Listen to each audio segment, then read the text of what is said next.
रावण ने मरने से पहले क्या कहा था, जो हर किसी को जरूर जानना चाहिए। दोस्तों, अगर आप हमारे चैनल पर नए हैं तो चैनल को सब्सक्राइब कर वीडियो को एक लाइक कर दीजिए, ताकि आपको ऐसी ही हमारी धर्म से जुड़ी जानकारी मिलती रहे।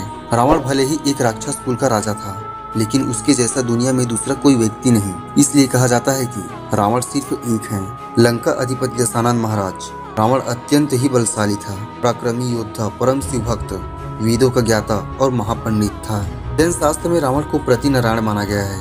यही कारण है कि जैन धर्म के 64 सलाका पुरुषों में रावण का नाम भी शामिल है। रावण ब्रह्मज्ञानी और बहुविद्याओं का जानकार था। वह कई तरह के तंत्र, इंद्रजाल और जादू जानता था। रावण के पास ऐसा भी विमान था जो अन्य किसी के पास नहीं था।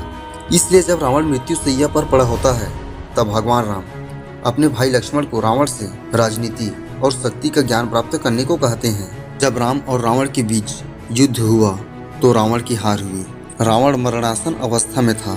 तब भगवान राम ने लक्ष्मण को रावण से शिक्षा लेने को कहा, क्योंकि राम भी जानते थे कि रावण इस संसार की नीति, राजनीति और शक्ति के महान पंडित थे। इसलिए राम ने लक्ष्मण से कहा कि तुम रावण के पास जाओ और उनके जीवन से जुड़ी ऐसी शिक्षाएं प्राप्त करो जो तुम्हें कोई और नहीं दे सकता।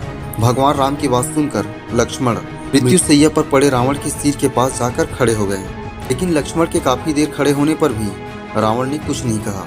लक्ष्मण श्री राम के पास वापस आ गए और कहा कि प्रभु, मैं बहुत देर तक रावण के पास खड़ा रहा, लेकिन उसने कुछ नहीं कहा।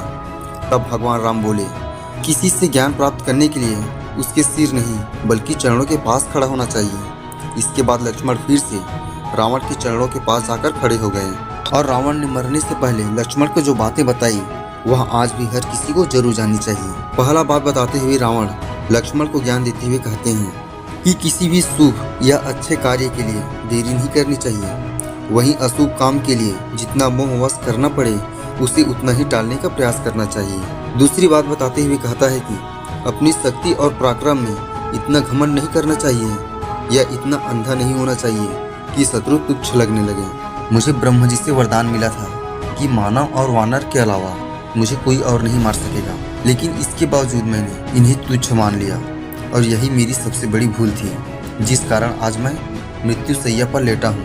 रावण तीसरा उपदेश देता है कि अपने शत्रु और मित्र के बीच पहचान करने की समझ होनी चाहिए।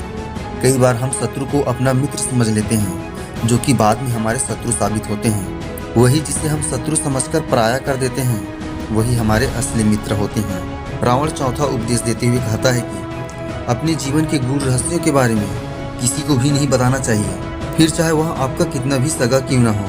क्योंकि विभीषण जब लंका में था तब वह मेरा शुभेच्छु था, और जब वह राम की शरण में गया तो मेरे ही विनाश का कारण बन गया। रावण का आखिरी उपदेश था कि किसी भी पराई स्त्री पर बुरी नज़र नहीं रखनी चाहिए, क्योंकि जो व्यक्ति पराई स्त्री पर बुरी नज़र रखता है वह नष्ट हो जाता है।